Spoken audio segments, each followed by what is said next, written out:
Hi and good day everyone. My name is Nadzrul Amin bin Jamaluddin.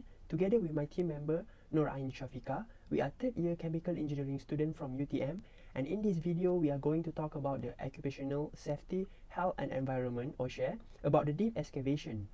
Alright, first thing first, we have to know what exactly HIRARC is.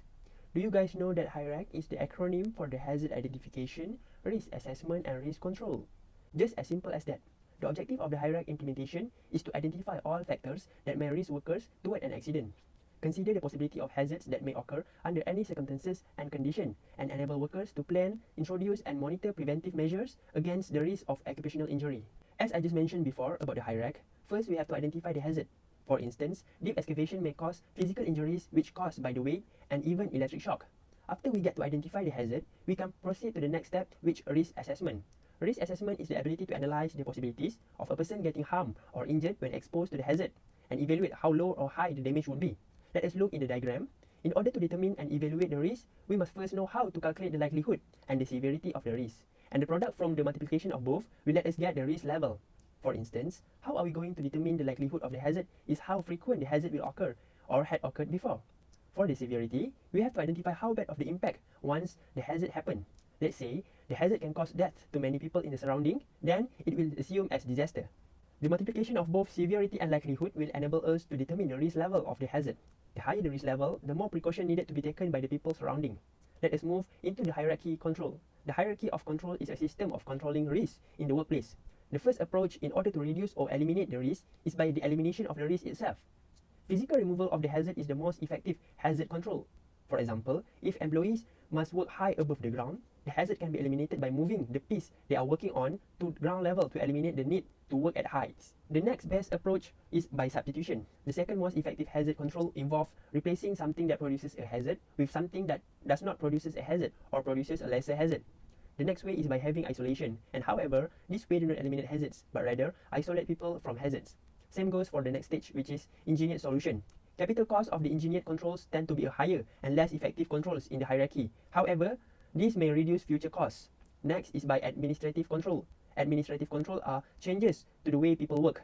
For examples, the administrative controls include procedure changes, employee training, and installation of sign and warning labels. The last way to control the risk is by wearing a personal protective equipment, PPE. And these include gloves, respirators, hard hats, safety glasses, and high visibility clothing and safety footwear. PPE is the less effective means of controlling hazards because of the high potential for damage to render PPE ineffective.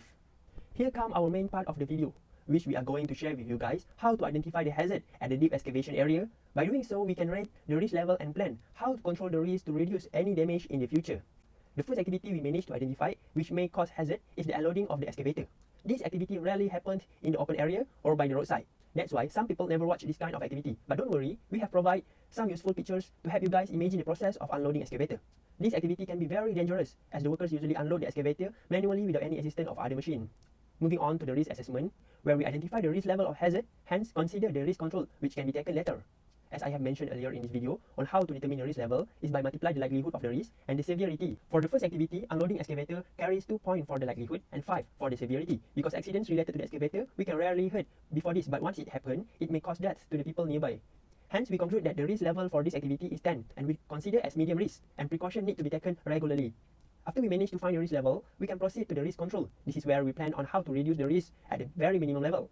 The only way to unload the excavator safely is by following the standard operation procedure, and it has to be done by the experienced worker. We came up with these 5 steps to make the process easier and safer. First, clear and level the unload site as the process will need spacious area. Second, do a walkthrough to ensure that there is no unnecessary object which can hinder the process. Once done, unload the excavator, and by doing so, the worker need to make sure it is done slowly as the heavy machine going down to the ramp. Lastly is to wrap it up to make sure it is safe. The second activity is open excavation. The hazard identification for this activity are access and egress, electric shock, exposure to falling object, cavings, atmospheric contamination. For the risk assessment, we have likelihood L and the severity S. For likelihood rate for this activity is 3, which is might occur, and the severity S is 1, which is we can negligible. The risk level for this activity is 3 for likelihood times 1 for severity equal to 3. So to control this hazard happen, we can follow the risk control. First, establish safe system of work. Second, Safe Work Method Statement SWMS. Third, Work Planning. Fourth, Consultation with Worker. 5. Consulting, cooperating, and coordinating activity with other duty holder.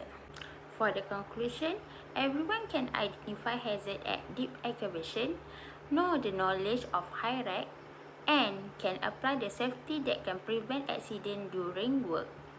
Last but not least, the quote about safety is carefulness costs you nothing, carelessness may cost you your life. Safety saying early 1900 years.